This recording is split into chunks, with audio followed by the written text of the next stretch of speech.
Welcome to Through the Bible in a Year with Pastor John. We invite you to join us at 1 Oakleigh Avenue in North Providence, Rhode Island.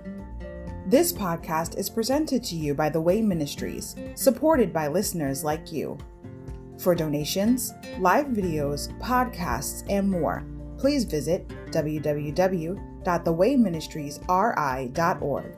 Thank you and have a great day.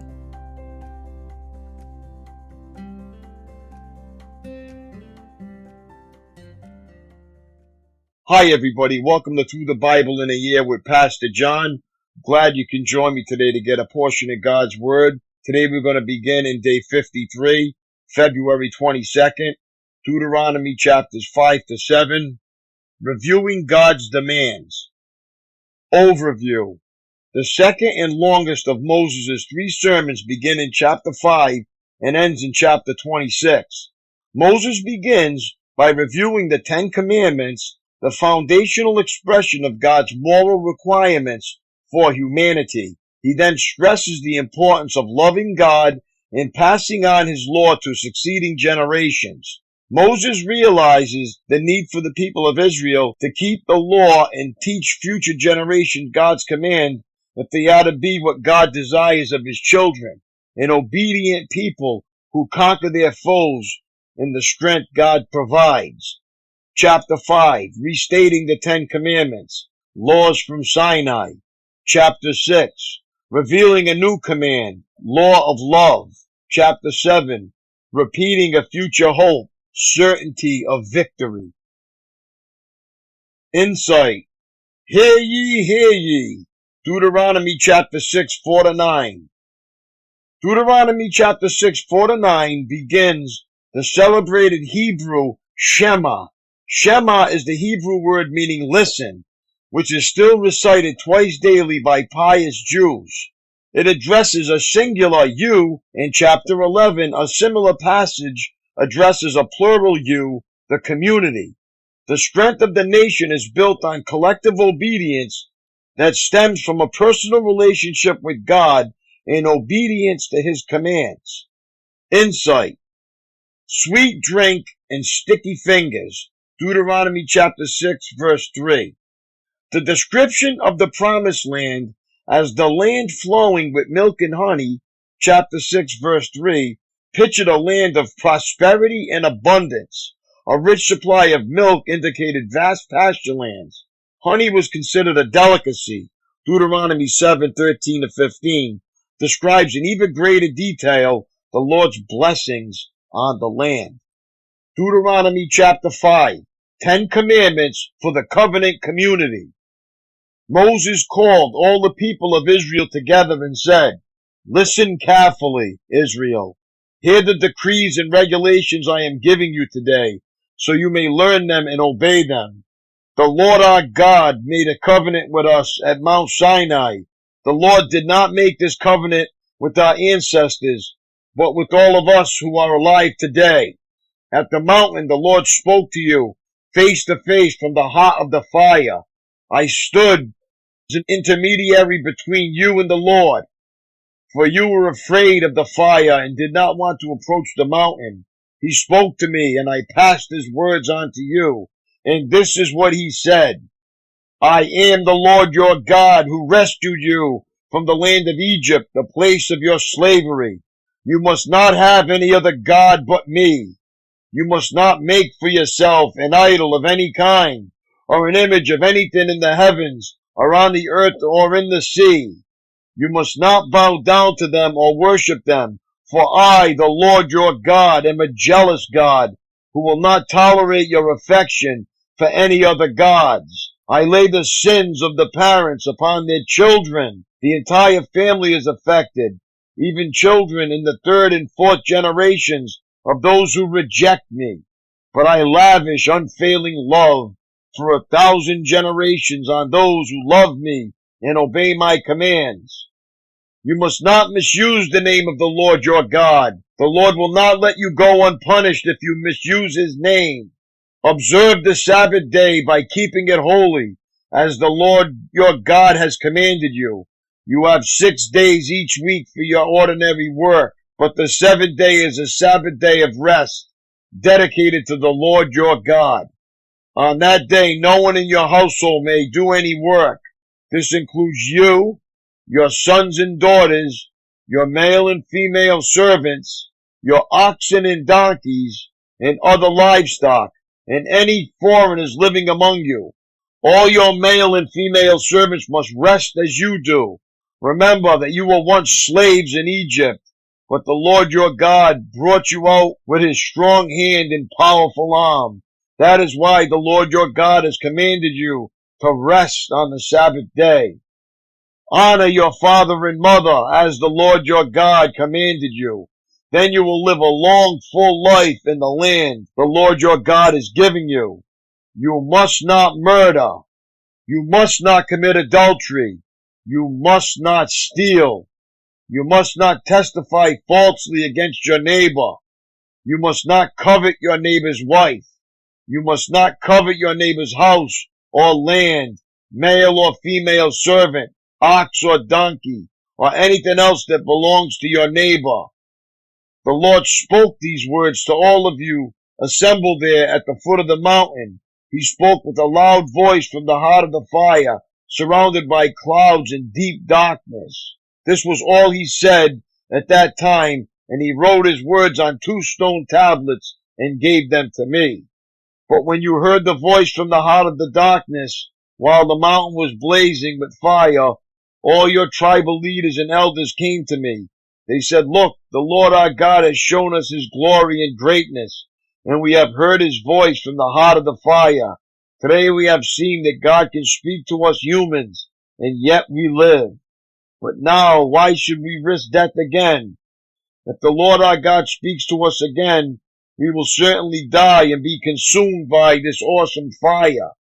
Can any living thing hear the voice of the living God from the heart of the fire as we did and yet survive? Go yourself and listen to what the Lord our God says. Then come and tell us everything he tells you, and we will listen and obey." The Lord heard the request you had made to me, and he said, "I have heard what the people said to you, and they are right. Oh, that they would always have hearts like this, that they might fear me and obey all my commands. If they did, they and their descendants would prosper forever. Go and tell them, return to your tents. But you stand here with me so I can give you all my commands, decrees, and regulations. You must teach them to the people so they can obey them in the land I am giving them as their possession." So Moses told the people, "You must be careful to obey all the commands of the Lord your God, following his instructions in every detail. Stay on the path that the Lord your God has commanded you to follow. Then you will live long and prosperous lives in the land you are about to enter and occupy." Deuteronomy chapter 6, a call for wholehearted commitment. These are the commands, decrees, and regulations that the Lord your God commanded me to teach you.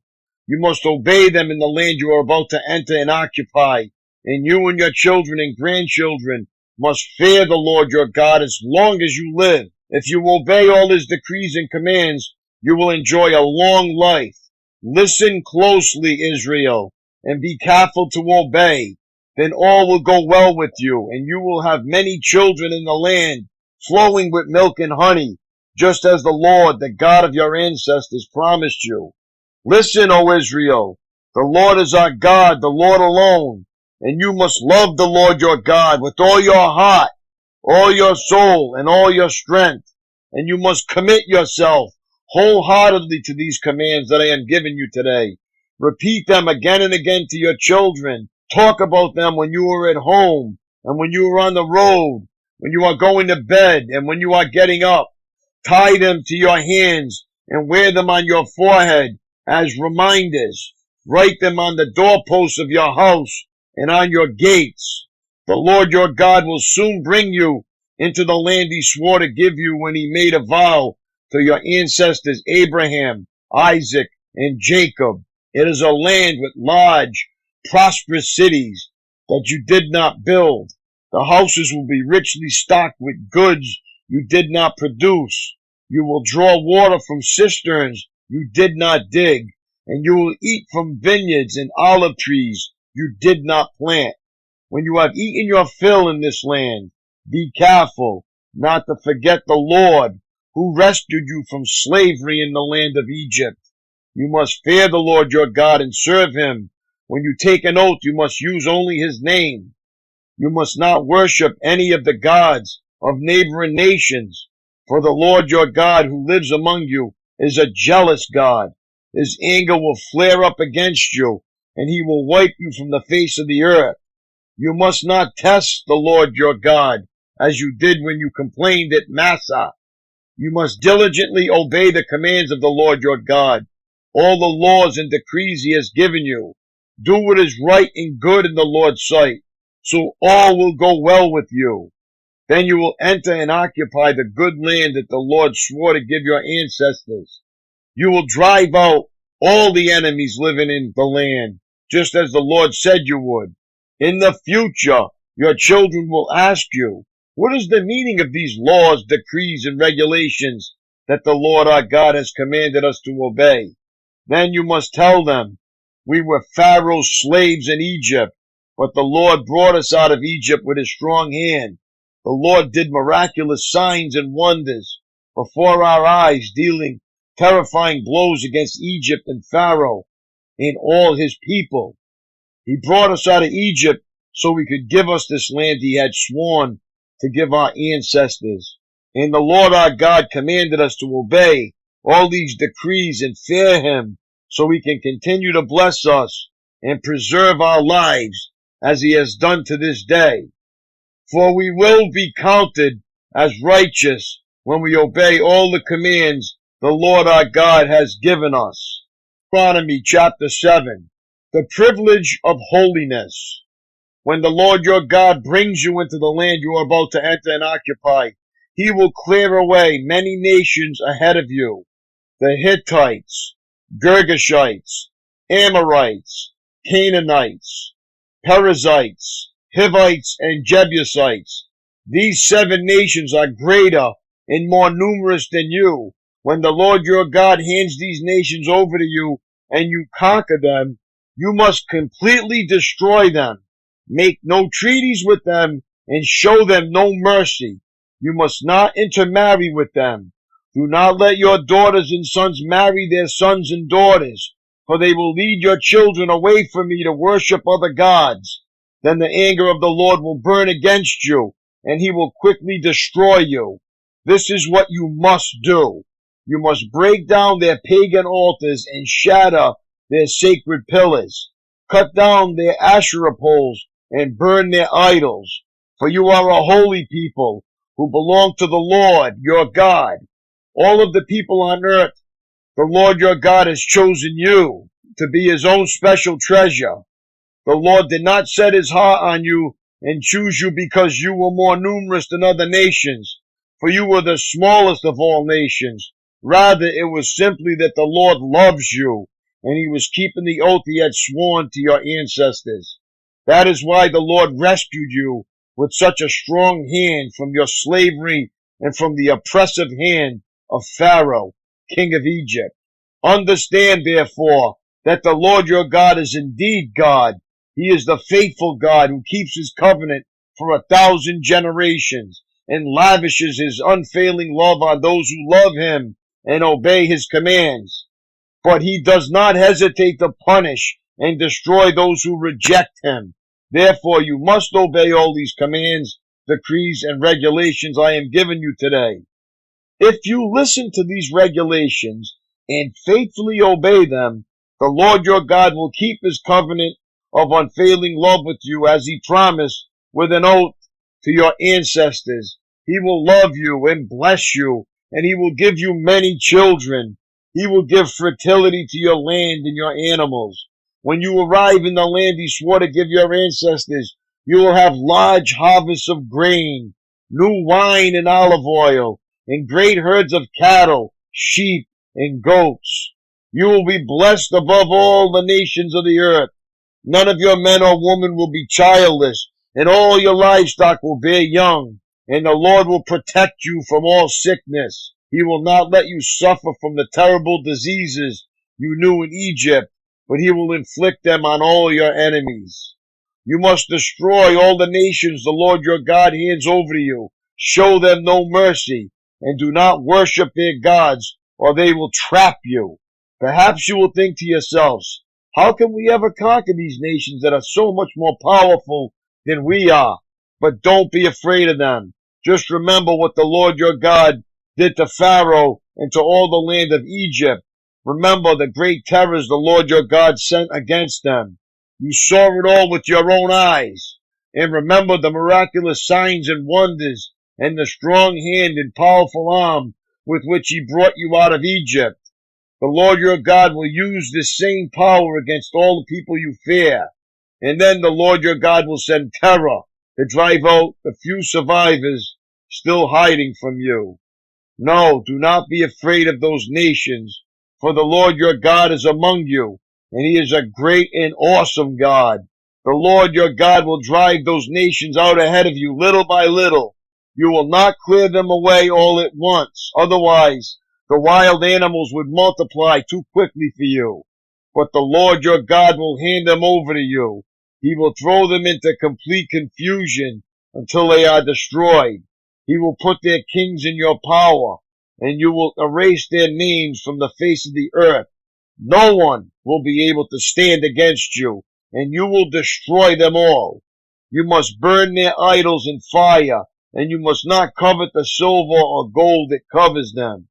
You must not take it, or it will become a trap to you, for it is detestable to the Lord your God.